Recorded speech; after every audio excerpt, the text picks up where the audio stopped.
आधी रात में कौन चिचिया रहा है? अरे छोरो न कोई चिचिया रहा है, किसी को चढ़ गया होगा चिचिया रहा है। इस बनराकस की वजह से कल को मैं बीपी पेशेंट हो गया, कौन लेगा इस बात की जिम्मेदारी? उप प्रधान जी बताओ ना। अरे धीरे बोलिए भाई। अरे क्यों बोलूं मैं धीरे? मेरा गांव नहीं है क्या? मेरा गांव नहीं है ये? इतनी जोर से चिल्लाऊंगा उसके घर तक आवाज जाएगी। मेरे को टेंशन देके खुद सो रहा है, नहीं सोने दूं किसी को भी।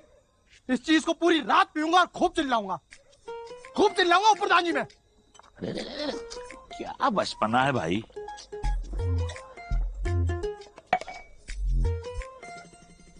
और एक तो बनराकस रहता उधर पूरब में और हम लोग यहाँ बैठे हैं पश्चिम में।